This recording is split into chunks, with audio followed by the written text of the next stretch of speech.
퇴근길 시사 프로그램의 완결판. 최영일의 YTN 뉴스 정면 승부.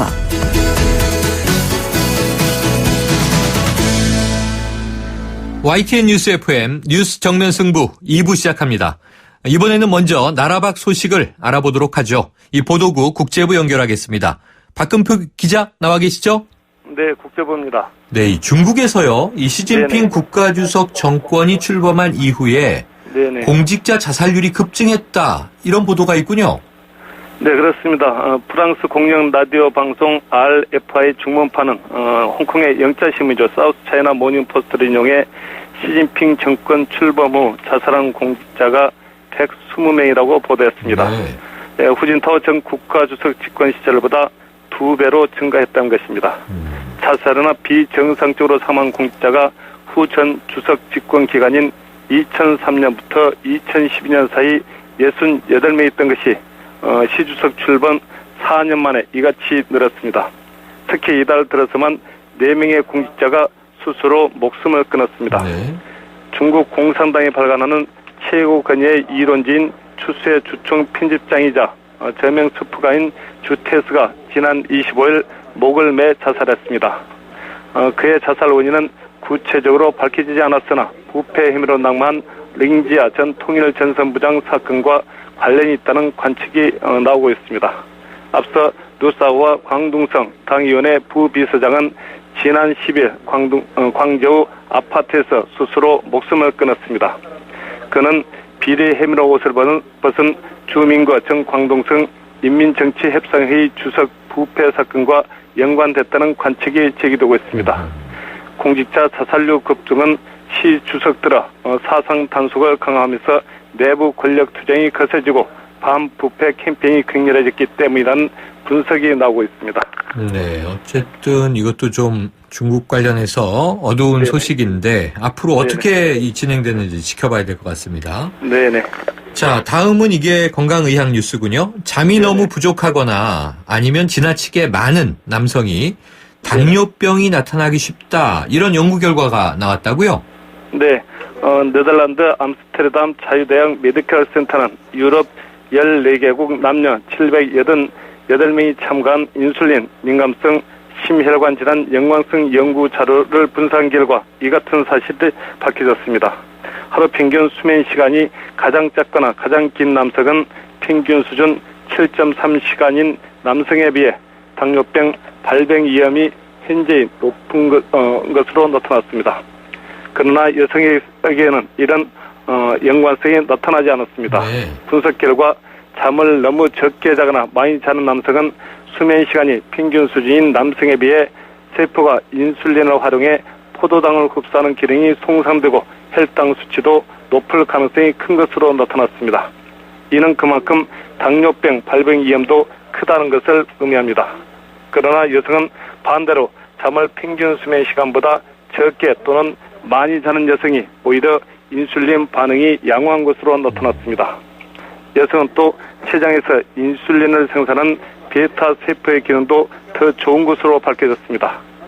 남녀 사이에 이러한 차이가 나는 이유는 알 수 없으나 남성이 여성보다 깊은 수면을 취하지 못하고 수면 부족이 건강에 미치는 영향이 더 크기 때문일 것으로 추측되었습니다. 네, 자, 매일 규칙적으로 숙면을 취하는 것이 건강에 제일 좋을 것 같습니다. 네네. 네, 다음 미국 소식이군요. 이 미국 네네. 공화당의 사실상 대선 후보, 바로 이 네. 도널드 트럼프의 둘째 부인이 약혼 반지를 받은 것을 경매에 내놨군요. 고가에 네네. 팔렸다는 소식이 있네요.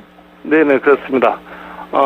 트럼프가 둘째 부인인 메이플스에게 준 다이아몬드 약혼 반지가 뉴욕시 경매에서 30만 달러, 우리 돈으로 치면은 3억 5천만 원에 팔렸습니다. 오, 네. 이 약혼 반지는 미국 보석업체 해리 인스턴이 디자인한 것으로 우표 크기 정도의 7.45캐럿 다이아몬드가 박혀 있습니다. 전화로 경매에 참여한 낙찰자가 누군지는 알려지지 않았습니다.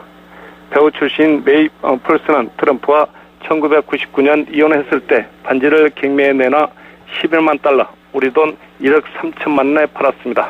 당시 경매인 두무셀에게 반지를 사들인 미국인 커플은 이번에도 두무셀을 통해 반지를 경매에 붙였습니다. 트럼프와 메이플스는 1993년 플라자 호텔에서 화려한 결혼식을 올렸지만 6년 후 갈라섰습니다. 네, 그렇군요. 자, 네. 그런데요, 이게 둘째 부인이라고 하니까 어감이 좀 이상한데 이혼한 네. 전 부인이었군요. 예, 그렇습니다. 네, 오늘 소식 감사합니다. 네. 지금까지 국제부 박근표 기자였습니다.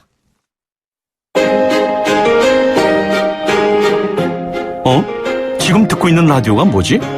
아하, YTN 라디오. FM 94.5MHz YTN 라디오.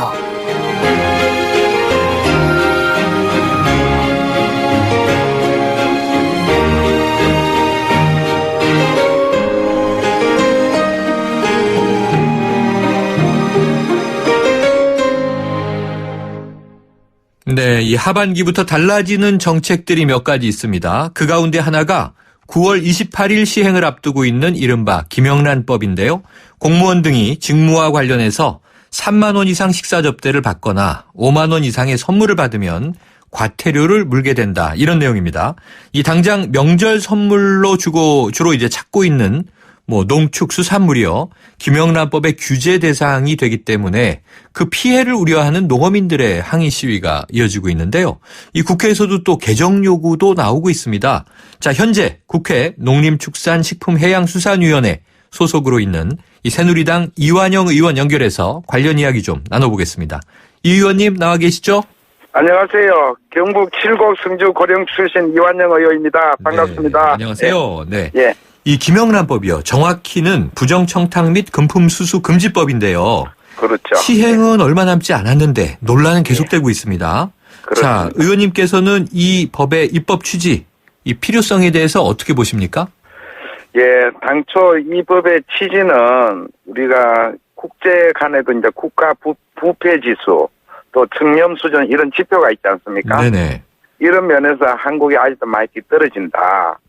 그리고 또 사회에 만연하고 있는 이제 비리, 부패 이런 것들이 특히 우리 사회적 약자들한테는 공분을 사고 있지 않았습니까? 네. 이런 면에서 우리가 조그만 이렇게 선물일까 뇌물일까 이런 것도 이제는 좀 허용하지 않아야 된다라는 점에서 지난해 강력히 대두가 됐었죠. 네네. 그래서 결국 우리 국회에서 법이 통과되고 정부가 10달 넘게 이제 준비를 해서 시행령안을 이제 만들어서 9월 28일 시행하게 됐습니다. 네. 자, 그런데 그 당시로 돌아가 보면요. 예. 이 김영란법 논의에 좀 불을 붙인 사건이 있었습니다. 이른바 벤츠 여검사 사건 이렇게 들었는데 이 공직사회를 바라보는 국민의 시각이 좀 분노에 가깝다 보니까 국민 정서는 이 법 시행 취지에 좀 공감하는 분들이 많지 않았습니까? 당연하죠. 의원님도 이 취지에는 동의하시는 건가요? 좀 물론 동의하고요. 네네. 저도 법 통과할 때 찬성표를 던진 사람 중에 한 사람입니다. 네네. 근데 이제 당연히 이제 그런 게이트다 큰 비리가 나면은 이런 법에 대한 필요성을 국민들이 많이 느끼고 있는데요. 문제는 모든 국가 정책이 긍정적인 효과만 있는 건 아니지 않습니까? 네네. 그러니까 이걸 시행을 하면 또 부정적인 영향을 주는 것도 분명히 있다. 네. 그런 면에서 국가 정책은 무엇을 또 어떤 가치를 우선적으로 할 것이냐에 따라서 시행을 해야 된다고 보는 겁니다. 네. 그런 면에서 우선은 뿌리 깊은 우리 비리를 척결하는 측면에서는 이 법에 대해서는 필요성은 있습니다. 네. 그리고 또 시행도 되어야 합니다. 그러나 이제 내용적으로 일부 보완을 하자 이런 취지에서 최근에 많이 국회든 정부든 대통령께서도 네. 사실 시행령 공부하면서 걱정을 많이 하셨지 않습니까? 그런 바가 그렇죠? 있죠. 네. 그렇습니다. 예. 자, 그럼 이제 김영란법 시행 예정인데 자세한 예. 내용을 한번 살펴보죠. 자, 예. 우선 적용 대상은 얼마나 넓은가요? 적용 대상이 우리 이제 공직자, 네. 공직자라는 것은 공무원 그리고 공공기관, 우리 이른바 공기업하는 분들이 있고요. 그 다음에 우리가 국공립 학교 교직원은 물론이고 사립학교 교직원 그리고 언론사 또 공직자의 경우는 배우자도 해당되면 네. 지금 인원으로 보면 한 240만 명 이렇게 추정을 하고 있죠. 네네. 예. 적지가 않네요. 범위가 예. 넓고요. 아까 의원님께서도 이게 선물이냐 뇌물이냐 이런 말씀 주셨지만 그렇습니다. 이 어디까지가 합법이고 어디서부터 불법인지 요 경계가 좀 헷갈리시는 분들 많을 텐데 김영란법에서 부정청탁으로 보는 유형 어떤 겁니까? 뭐 유형이라고 이제 보기에는 이제 특히 이제 우리가 많이 접대비로 우리가 이해를 하기 쉽게 설명할 수 있습니다. 네네. 그죠? 이제 우리가 흔히 식사를 대접한다. 그리고 선물을 보낸다. 그죠? 네. 또 뭐 예를 들면 요즘 뭐 공제 뭐 골프를 접대한다든지 이런 이제 경조사의 경우에 또 과도하게 네. 지출을 해서 이게 경조사비를 뭐 능가하는 그런 거는 이제 뇌물적 성격도 이제 이해되기도 하죠, 그죠? 네. 예, 그런 면에서 우리가 쉽게 이해를 할 수가 있습니다. 그래서 이 세 부류에 대해서 정부가 이제 상한 금액을 정해서 제한을 가하겠다. 이게 지금 이제 정부의 생각입니다. 네. 자, 이걸 흔히 이제 3, 5, 10법 이렇게 통칭하던데요. 그렇습니다. 자, 식사는 3만 원, 그리고 선물은 5만 원, 경조사는 10만 원 이렇게 이제 제한이 생긴 건데, 예. 자 의원님께서 보시기에 이 기준 좀 현실성이 있다고 보세요? 저는 이제 6월 15일 날 제가 이제 우리 농림축산단체 그리고 수산업, 화훼 그리고 우리 소상공인, 외식업 이런 11개 단체하고 토론회를 가졌습니다. 네네. 과연 김영란법 현실성이 있는가 이런 예, 토론을 벌인 결과 일부 이제 금액을 올려야 된다라는 네. 얘기도 있었지만 모든 11개 우리 생산자 단체들은 아예 여기에 대해서는 현실성이 없으니까 이 법에서는 우리 국내 농수산물에 대해서는 제외를 해달라는 게 그분들의 뭐 일치된 견해였습니다. 네. 근데 제가 이제 개인적으로 이래 보면 식사 대금이 3만 원이지 않습니까? 네.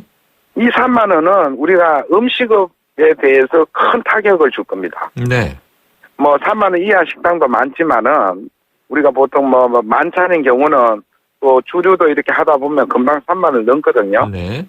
그런 면에서 너무 작지 않나 그런 생각이 들고 그다음 5만 원이 선물입니다. 네네.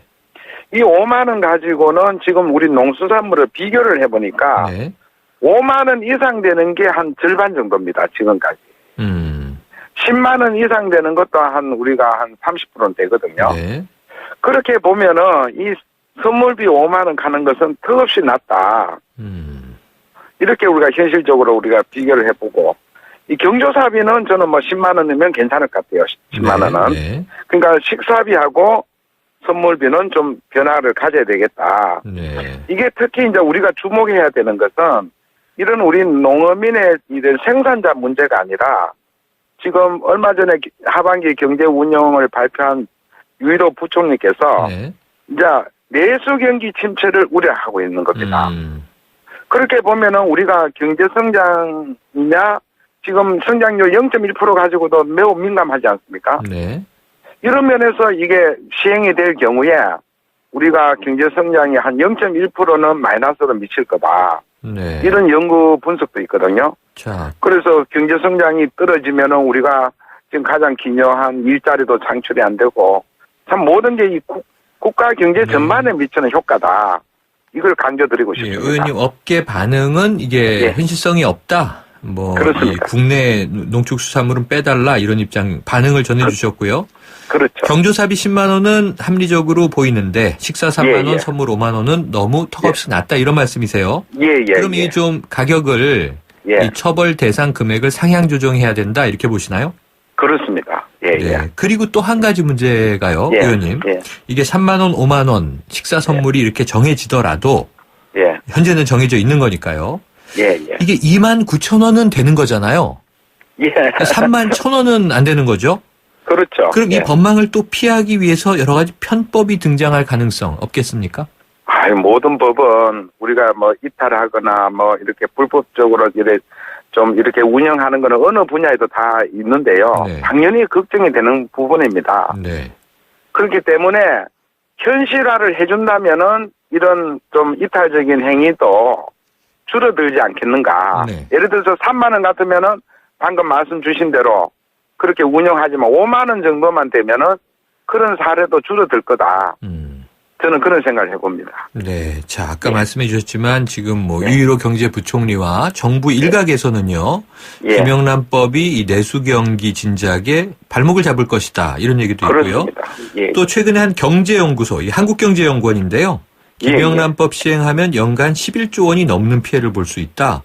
이 참 그렇습니다. 어마어마한 전망을 내놨는데 그렇습니다. 그런데 또 야당 측의 주장을 보면요. 그렇게 이건 과도한 이 분석이다. 미미할 것이다. 또 이런 이야기도 해요. 실제로 어떻겠습니까? 이 한국경제연구원은 저는 이렇게 보는 겁니다. 지금 이 법의 적용이 약 240만 명이라 그랬지 않습니까? 이 분들 공직자한테 적용하는 기준이 민간인 간에도 선물을 주고받는데 기준이 돼버린다는 거죠. 네. 그렇게 돼버렸을 경우 모든 우리 국내 농수산물이 지금의 가격보다도 다운됐어. 또 네. 가격이 낮으니까 수량이나 줄어들 거 아닙니까? 이런 피해가 엄청나다라는 거죠. 단순히 이렇게 우리 240만 명에 대해 적용하는 것 같으면은 이 11조 원, 그러니까 부족 이런 얘기가 안 나옵니다. 네. 예. 그래서 저는 11조 원의 경제적 손실도 저는 어느 정도 분명히 타당성이 있다. 이렇게 보는 겁니다. 네. 자, 그래서인가요? 이 여야 의원들이 주로 이제 예. 아마 농촌 지역구 분들이실 텐데 예. 이 규제 대상 품목에 국내산 농축수산물은 제외해달라. 아까 말씀하신 업계 주장이라고 하셨죠? 이런 그렇습니다. 개정안을 지금 내놓은 거죠? 이미 발의가 됐습니다. 저도 이 의원님도 참여하셨고요. 그렇습니다. 자, 그럼 예. 구체적으로 어떤 방향으로 수정을 좀 제안하고 싶으신가요? 그러니까 이미 우리가 발의된 법안은 이른바 이제 김영란법의 적용 제외들 국내산 농축수산물은 제외를 하자라는 걸 넣었습니다. 이게 이제 걱정되는 부분이 또 하나 있는 게 지금 이제 저가의 외국 농수산물이 많이 들어오지 않습니까? 그렇죠. 예, 이제 이제 외국산들이 이제 판을 칠 거란 거죠. 주고받는데. 네, 네. 그러면은 우리 이 농수산물 가는 것은 우리가 진짜 이 먹거리 아니겠습니까? 네. 이게 우리가 이른바 식량 무기까지도 우리가 세계적으로 우려하고 있는데 결과적으로 우리 농수산물이 이제 생산 자체가 줄어들면 모든 게 외국산으로 우리 판을 칠 거다. 예, 그런 걸 우려하기 때문에 이들 각 우리 농해수위뿐만 아니라 우리 뭐 정무위, 법사위, 우리 의원들이 다 대부분 이거는 좀 많이 공감을 하고 있다. 네네. 이렇게 보고 오늘 우리 농해수위에서 이렇게 김영란법 대처 소위원회도 네. 만들어서 계속 지속적으로 우리 안을 관철시키도록 하려고 하고 있습니다. 자, 그런데 이 김영란법이 현재 헌법재판소에 위헌 심판 청구돼 있지 않습니까? 그렇습니다. 이게 8월쯤 시행되기 전에 결정하겠다. 이 헌재 입장인데요. 예. 자, 헌재 어떤 결정할 것으로 예상하세요? 저는 이 헌법재판소의 위헌 내용은 네. 어떤 이런 아까 말대로 금액 문제가 아니라 네. 적용 대상에 관한 문제가 집중적으로 되어 있습니다. 그러니까 우리 공직자뿐만 아니라 우리 언론인 또 사회학교 교원 같은 네, 그렇습니다. 민간인에도 적용하는 것이 이제 위헌이다. 이런 면에서 헌법 소원이 들어가 있고요. 네. 이것은 아마 헌법재판소에서 시행 전에 낼지 시행하는 걸 보고 낼지는 아직 뭐 미정입니다만은 네. 그 부분은 이제 뭐 적용 대상에 관한 이제 소원 문제다 이렇게 말씀드리고요. 이 금액에 관한 그런 얘기는 아닐 거라고 봅니다. 예. 네. 자, 의원님, 요즘에 이제 이 국회 정치권, 이 특권 내려놓기와 관련된 문제 많이 이제 논의되고 있지 않습니까? 저희가 뉴스 브리핑에서도 짚었는데요. 예. 그런데 이 최근에 그 더불어민주당의 이제 서영교 의원 뭐 가족 채용 문제. 예. 네, 근데 여기 새누리당의 비판도 많이 있었는데 또 그저께는 이군현 의원. 이건 이제 가족 채용은 아니죠. 그리고 어제 이제 박인숙 의원 가족 채용 문제도 나왔어요. 이런 문제들은 어떻게 보고 계세요? 그래서 오늘 우리 새누리당은 무슨 비상대책위원회에서 우리 안을 내놨습니다. 네. 특권 내려놓기 하고 세비 문제 동결 그리고 8촌 이내에 친인척은 이제 보좌진 채용 금지를 법제하겠다. 네. 이런 내용들을 넣어놨는데 특히 이제 특권 내려놓기 요 문제는요. 우리가 이제 회기 중에 네. 이제 그 검찰에서 의원을 체포할 때 반드시 이제 국회에 체포 동의안 의결이 있지 않습니까? 네네, 그렇죠. 요거를 지금 법적으로 완화를 해서 추진하려는 게 내용이고요. 네. 그래서 지금까지는 뭐 72시간 내에 처리 못해도 본인이 자진 출석해서 우리가 심사를 받도록 이렇게 개정할 예정에 있습니다. 네. 예. 자, 의원님, 그런데 이 보도를 보니까요. 예. 그 이 의원님 그 의원실에도 육촌 예. 동생이 보좌진으로 들어와 있다. 이런 보도가 있던데 이거 사실입니까? 예, 그 문제는 네네. 저도 이게 저는 운전하는 기사였어요. 아, 육촌 그래서 동생분이요. 그렇습니다. 네네. 예. 그래서 뭐 저희는 뭐 어떤 고위직 정책 하는 분이 아니고 네네네. 너무나 험한 일을 하기 때문에 제가 그렇게 했습니다. 예. 아, 그러면은 요거는 지금 아까 말씀하신 당에서 내놓은 지침으로 보면 제가 앞으로는, 그래서 어제 면직 처리를 했습니다. 아, 어제부로 면직 처리하셨군요. 예, 당에서 어제 지침이 나왔기 때문에 네. 그 지침에 따르기 위해서 네네. 제가 바로 조치를 했습니다. 아, 그럼 예. 어제 당의 지침이 나오고 나서 바로 조치를 하신 것으로. 그렇습니다. 네, 예, 알겠습니다. 예. 운전기사로 일을 했었다라고 지금 이제 그렇습니다. 사실 확인 주셨고요. 예. 자, 요거 한 가지 더 여쭤볼게요. 지금 이 여야 쟁점 중에 오늘이 6월 말일이지 않습니까? 네, 지금 이 세월호 이 특조위 기한에 대해서 논란이 있지 않습니까?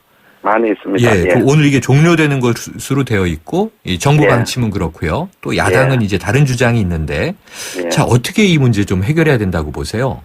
이미 우리 농해수위에서도 네네. 뭐 여야 간에 충분한 의견 교환이 있었고요. 네. 이 문제의 이제 마감 기한은 좀 해석이 서로 여야의 차이가 있습니다. 네. 그래서 여야 지도부로 우리가 위임을 해서 아하. 결정토록 하자라고 우리가 결정을 했고요. 네. 저는 오늘 주제에 맞는 우리 선물 우리 음식 있지 않습니까? 네네. 요거 꼭 하나 꼭 말씀드리고 네, 싶은 게 하나 말씀하세요. 있습니다. 네. 예. 이게 지금 농수산물이 과연 뇌물인가? 네네. 그렇지 않습니까? 뇌물로 준다면은 우리 농수산물을 하지는 않을 것 같아요. 그죠? 네네. 뭐 상품권도 있고 뭐 큰 고가의 그런 게 현금성, 많은데 고가, 네. 그렇습니다. 그러면은 지금 우리가 명절 때 농수산물을 선물하는 것은 지금 진짜 오랜 우리의 미풍양속이라고 네, 우리가 네. 이해를 해야 되거든요. 네.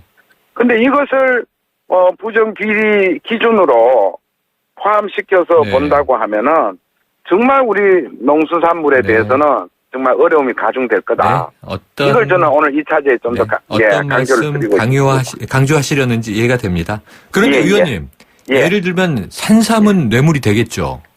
홍삼요? 산삼이요. 산삼은 되겠죠. 네. 그거는 뭐 몇백만 원, 몇천만 예. 원 되니까. 그러니까 이제 그거는 네. 우리 산삼은 농산 네. 재배한 게 아니지 않습니까? 맞습니다. 예. 저 한번 여쭤본 거고요. 오늘 말씀 그렇죠. 여기까지 듣겠습니다. 감사합니다. 네. 예. 지금까지 새누리당 이완영 의원이었습니다. 아유, 세 단계 종이 또 걸렸어? 정말 재본하나 하려다가 미치겠네. 내가 진작 현대오피스로 바꾸라니까 오늘 다 날 셀 거야.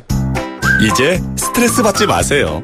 사무기기 전문기업 현대오피스가 책임지겠습니다. 사무기기의 올바른 기준. 현대오피스. 비가 옵니다. 비 오는 날은 대리기사님들이 적게 출동하니까 상담원 소연이도 바쁜 날이에요. 하지만 저에게는 아직 12분의 기사님이 남아있지요. 대리운전은 지금부터다. 좌우로 정렬 2588 눌러줘요 2588. 네, 2부는 여기까지입니다. 7시 뉴스 듣고 3부로 돌아오겠습니다.